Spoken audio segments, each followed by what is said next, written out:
Et nous sommes de retour au plateau pour la suite de cette émission. Nous abordons notre troisième sujet. Nous prenons la direction de la République démocratique du Congo. La MONUSCO autorisée à appuyer la mission de paix de la SADC. Le Conseil de sécurité de l'Organisation des Nations Unies a autorisé sa mission, la mission multidimensionnelle de l'Organisation des Nations Unies pour la sécurité au Congo, à intervenir et à appuyer de façon ponctuelle la mission de la SADC, la communauté de l'Afrique australe, qui vient appuyer les soldats de la République démocratique du Congo dans leur combat contre les rebelles dans l'est du territoire congolais.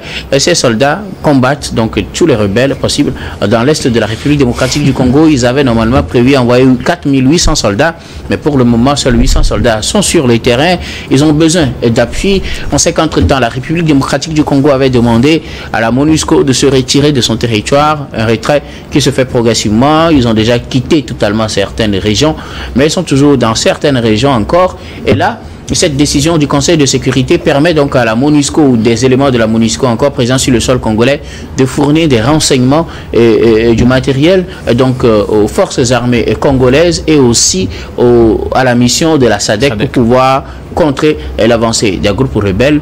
Seul bémol, les soldats de l'ONU ne doivent pas aller combattre les rebelles puisque ça ne fait pas partie des prérogatives des Nations Unies. Nous en parlons avec nos invités. Donatien Aweso, le Conseil de sécurité de l'ONU a autorisé sa mission à fournir essentiellement des renseignements et des appuis techniques à la mission plutôt de la SADC qui vient appuyer les forces armées de la République démocratique du Congo. Oui, quand je suis cet épisode encore, je vois Kigali qui est en train de s'énerver. Bien sûr, ce qui n'était pas du goût. Oui, Kigali qui est en train de s'énerver. Je me dis leur fournir du renseignement, mais voilà, des appuis techniques et tout. Et le jour où eux, ils seront attaqués, ils feront comment? Est-ce qu'ils ont prévu cela aussi? Le jour où qui sera attaqué? Oui, ceux qui fournissent, on peut quand même les cibler et venir les attaquer. Ah, ils sont en partance. Non, mais vous pouvez si la MONUSCO est attaquée, elle se défend. Voilà. Ça fait partie de ses principes. Voilà, c'est ce que j'aimerais mettre sur la table là-bas.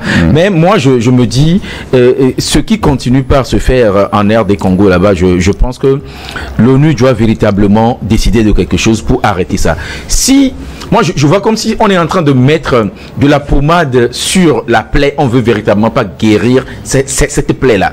On sait qu'il y a quelque chose qui gangrène la région. Pourquoi ne pas déployer en même temps la logistique, que ce soit même le matériel, les hommes nécessaires pour endiguer en même temps, disons, en finir avec ce qui se passe là-bas. Et il faut aller des fois au bémol des renseignements. Et qu'est-ce qui nous dit que ces renseignements seront véritablement les renseignements dont la RD Congo, bien les soldats qui combattent surtout dans le Nord Kivu, c'est surtout dans ce secteur-là que ça sévit. Moi, je me dis, il y a un problème sérieux, un problème de fond qui est le mal qui gangrène le secteur, mais l'ONU ne s'attaque pas véritablement à ça. On contourne.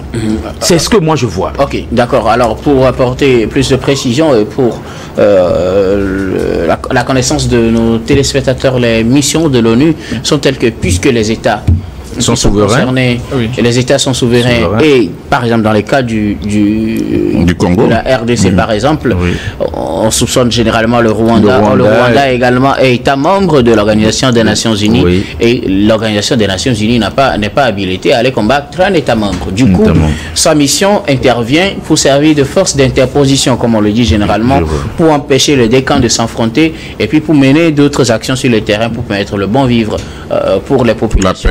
C'est ce qui explique généralement que les missions des Nations Unies, qu'elles soient composées d'Européens ou d'Africains, ne sont pas autorisées à aller directement sur le front pour aller combattre. Elles ne pourront que se défendre quand elles sont attaquées, mais pourront quand même mener plein d'autres missions. Ce qui explique cela. Et donc, dans cette dynamique, la mission ou de la MONUSCO va fournir des renseignements et d'autres formes d'appui aux forces de la SADC qui, elles autres, ont la mission d'aller combattre directement sur le terrain, ce qui n'est pas également la mission de la MONUSCO. Voilà c'est un peu comme un serpent de mer qui se mord la queue. En tout cas, c'est votre point de vue. Oui, il faut expliquer aussi que l'ONU, en prenant cette décision, a tenu compte de beaucoup de choses. Il y a eu la signature d'un accord de cessez-le-feu entre le Rwanda et la RDC, je crois, le 30 juillet. Et cet accord est censé entrer en vigueur à partir du 4 août. Alors, on se dit, signé entre les ministres des Affaires étrangères. Tout à fait.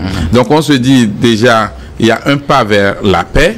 Et maintenant, qu'est-ce qu'on peut faire? L'ONU dit, ben, écoutez, aidons les forces légitimes, légales de la RDC à faire la guerre et à se tourner vers les ennemis, sans toutefois dire, ben, nous vous armons pour attaquer le Rwanda, parce que ce n'est pas possible, comme Guillaume l'expliquait. Alors aujourd'hui, ce qui est un peu difficile, c'est que le Rwanda n'a jamais reconnu sa responsabilité directe dans cette guerre. On a vu l'interview de M. Kagame qui dit, ben, écoutez, c'est des rebelles qui revendiquent des droits qui ne sont pas... C'est une cause interne. Voilà, que ça n'a rien à voir avec le Rwanda. Mais nous tous, nous savons que le Rwanda a une lourde responsabilité dans ces attaques-là. Quand vous prenez même la venue au pouvoir de M. Laurent Désiré Kabila, on sait comment est-ce que il a pu combattre les troupes de M. Mobutu Sese Seko. Et en Afrique, c'est bien connu, c'est les pays voisins qui servent de base arrière pour les attaques des pays. On sait comment ça se passe. Alors, aujourd'hui, l'ONU veut se retirer de la RDC et il y a les armes et il y a effectivement du matériel logistique. Qu'est-ce qu'il faut faire? On ne peut pas laisser ça pour que les rebelles viennent s'en accaparer. On ne peut pas repartir avec. Peut-être qu'on en aura besoin. Voilà. Alors, à qui doit-on donner ces moyens-là? On dit il faut donner ça à l'État, à l'État congolais. Et donc, ce n'est pas que l'ONU veut combattre aux côtés des Congolais, mais l'ONU appuie effectivement la force régionale de l'Afrique australe pour pouvoir aider peut-être à aller vers la paix. Mais ce qu'on ne comprend pas, c'est que les discussions entre le Rwanda et la RDC, à mon sens, ne sont pas allées au fond des sujets pour qu'on puisse trouver une solution. Il y a beaucoup de militaires congolais qui combattent aussi dans les pays voisins. Il y a beaucoup de militaires rwandais qui combattent en RDC et chaque pays essaie de soutenir souvent les rebelles pour attaquer son frère voisin. Ennemi. Alors aujourd'hui, c'est important qu'on le sache. La RDC a toujours connu de ces attaques et jusqu'à présent, on n'a jamais connu la paix. Depuis le temps de M. Patrice Lumumba, qui a été assassiné, il y a toujours de ces zones non sécurisées. Et pourquoi on n'arrive pas à trouver une solution définitive à ce problème? On trouve des approches de solutions pour des zones, mais d'une façon générale, on ne trouve pas de solution. Vous savez, les gouvernements successifs au Congo démocratique n'arrivent même pas à circuler dans toutes les zones. Il y a des régions que le président ne peut même pas aller pour rencontrer la population et le parler.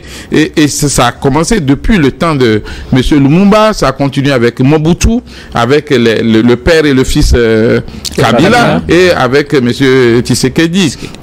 C'est Étienne Tshisekedi, le père de l'actuel président du Congo démocratique, Félix, qui avait fait des promesses que beaucoup avaient jugées un peu exagérées, mais qui voulait quand même faire un effort pour que le pays soit vraiment unifié. Mais dommage, il n'a jamais, malgré ces décennies passées dans l'opposition, il n'a jamais pu accéder au pouvoir jusqu'à sa mort. Aujourd'hui, il est très important que le régime de la RDC fasse un effort. Au même moment qu'on se défend et qu'on protège la population, il faut continuer par discuter. Certains me diront qu'on ne discute pas avec les rebelles. Non, on ne discute pas avec les terroristes. On ne discute pas avec les terroristes. Il faut trouver les moyens pour les neutraliser. Et ça, le mot n'est pas trop fort. Mais par contre, les rebelles, si cela s'avère que ce sont vraiment des Congolais, il faudra trouver aussi des moyens pour négocier avec eux. Je ne pense pas que M. Blaise Compaoré, ancien président du Burkina Faso, avait, bon, peut-être on ne pouvait pas le comprendre, mais il avait cette facilité, la facilité de négocier avec ceux qui voulaient s'attaquer. Bon, on va dire à son pouvoir, et même au pays. Et on a vu qu'après sa chute, bon, le Burkina n'est pas vraiment à l'abri de l'insécurité. Il faudrait que M. Tshisekedi aussi essaie de voir qu'est-ce qui est possible au même moment qu'on combat les forces du mal, qu'on essaie de voir est-ce qu'il peut y avoir des couloirs de discussion, s'il y a des rebelles, parce qu'il y en a souvent qui acceptent de déposer les armes. Et si ce sont des Congolais, il faudra voir comment on peut négocier avec eux, s'ils prennent des engagements, pourquoi pas les réintégrer dans l'armée sans toutefois leur donner le commandement des armes sophistiquées, parce que on ne donne pas l'arme robuste à son ennemi pour dire ben, reste là pour me surveiller. Non, tu ne sais pas comment ça s'est passé. La preuve, le président Laurent Désiré Kabila a été tué par son propre comment on dit ça, collaborateur militaire, c'est-à-dire son escorte, celui qui son aide de camp, celui qui est censé le protéger, c'est lui qui a tiré sur lui. Vivement que la paix vienne totalement, complètement dans ce grand pays, ce pays très vaste qu'on appelle la RDC. Merci beaucoup à vous, Emmanuel Lucien, Tommy. Alors, Gabin Adjaro, le Conseil de sécurité des Nations Unies a autorisé la MONUSCO à donc appuyer la mission de paix de la SADC, cette mission envoyée par la communauté de l'Afrique australe pour venir appuyer les forces armées de la République démocratique du Congo pour le rétablissement de la paix et de la tranquillité dans l'est du territoire congolais. Oui, vous savez, on ne peut pas accuser le Conseil de sécurité des Nations Unies ni la MONUSCO parce qu'ils sont dans leur rôle. Ils ne peuvent pas intervenir véritablement directement dans le conflit. Ils servent juste de force d'interposition comme la plupart des casques bleus d'ailleurs. Donc du coup, ils jouent leur rôle, ils jouent leur partition. Sauf que le problème de la RDC est assez complexe. Avant, bon, on peut dire que c'était un problème juste endogène et tout, mais on se rend compte qu'il y a aussi des forces exogènes qui rentrent dedans. Et aujourd'hui, il y a beaucoup d'autres forces qui sont en train d'être créées. La preuve est que, bon, même les politiciens avérés, ceux-là même qui ont eu à diriger les institutions de la République, à savoir la CENI et autres là, aujourd'hui sont devenus des rebelles patentés avec la création de l'Alliance Congo. Et l'Alliance Fleuve Congo. Et la dernière fois, le président Félix Tshisekedi accusait même ouvertement l'ancien président Joseph Kabila que bon, il fait partie de cette Alliance Fleuve Congo là. Donc du coup aujourd'hui, ce problème a été créé de toutes pièces et on ne sait même plus par où le tenir. Moi, la dernière fois, j'aurais voulu que lors de la discussion entre le Rwanda et la RDC, qui est quand même cette force, le mouvement M23, qui est des représentants du M23 qui participent à cette discussion. Malheureusement, les deux pays ont fait les discussions sans le M23 et juste après, le M23 a repris des armes. Vous ne pouvez pas aller faire des accords dans le dos de quelqu'un qui est là, qui constitue une force, sans que lui ne soit appelé. Ce n'est pas du tout normal. Et ces gens-là ont repris les armes pour démontrer réellement que nous sommes là. C'est nous les réels interlocuteurs.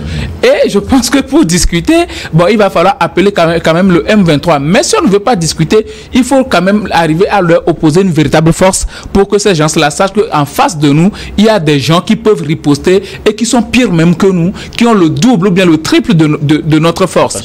Voilà. Donc pour moi, c'est une situation assez difficile.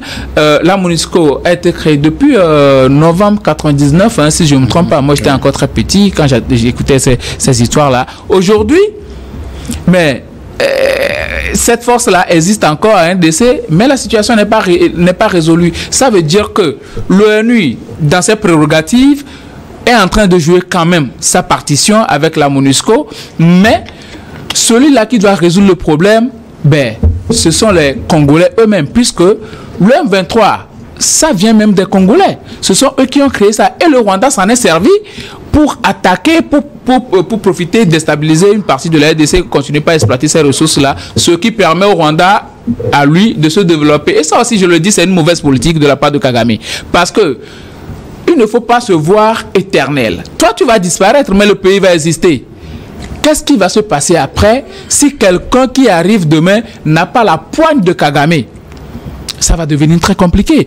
Et le Rwanda a toujours servi de base arrière pour ces rebelles-là. Il vient de gagner encore les élections. Voilà. Oui, mais il n'est pas éternel. Oui, bien sûr. Voilà. Il s'allie avec l'Ouganda aussi. Donc, aujourd'hui, l'Ouganda aussi, ça crée problème. Du coup, l'RDC se retrouve dans une situation où il se dit, ben, qui est réellement mon ami? Il a de mauvais même les voisins, mais tout le monde il y a certaines personnes, le truc de la souris là, comment on appelle ça, la souris te mord et après elle a du foufou d'eau. Il souffle le chaud, le froid et tout. Donc à un moment donné, même les forces de la SADC qui composent cette force là, ce sont quand même les mêmes personnes. Entre-temps, l'Afrique du Sud, la Tanzanie, autres, a été intervenu au Nord Kivu et autres, mais ça n'a pas apporté de résultats probants. Ça veut dire que ces forces du mouvement M23, bon, d'autant plus, il y a plusieurs groupes de rebelles en RDC, hein, oui, mais bon, c'est le M23 qui se fait voir plus d'une centaine. Donc, du coup, c'est assez difficile pour ces gens-là de s'en sortir face à ces forces de rebelles. Moi, ce que je propose, c'est que soit l'Union africaine intervient, parce que l'objet de l'Union africaine, c'est de résoudre les conflits, de prévenir aussi les conflits. Donc, l'Union africaine doit intervenir, faire asseoir les deux blocs, à savoir le Rwanda, la RDC, et le Rwanda peut appeler son ami le M23, ils vont s'asseoir ensemble et ils vont discuter. Parce qu'aujourd'hui, par l'accord signé la fois dernière entre le Rwanda et la RDC Congo, le Rwanda reconnaît officiellement qu'il est une partie de la crise à RDC. Donc, il faut l'inviter et lui dicter certaines responsabilités pour que la peine revienne réellement dans ce pays. Mais au-delà de ça, les Congolais eux-mêmes doivent faire preuve de patriotisme. Parce que ce qui se passe actuellement, quand tu prends le M23, ben, ce qu'ils réclamaient, eux-mêmes sont en train de les commettre sur les populations. Ils réclamaient, ils disaient que bon, on les marginalisait et tout. Mais aujourd'hui, les peuples là, ils ont martyrisé les peuples à cause de leur propre intérêt, parce que eux, ils ont déjà trouvé pour eux de l'or et tout cela. Aujourd'hui, je pense qu'il faut aller vers une réelle discussion, sinon vers une réelle guerre contre ces forces-là. Bon, merci beaucoup. Vivement qu'on aille vers une réelle paix aussi. C'est mieux qu'une réelle guerre. Merci beaucoup à vous. Nous allons marquer une nouvelle pause. Qui veut la paix prépare la guerre. Pour la dernière partie de cette émission, dernière partie que nous allons bien évidemment consacrer au Togo.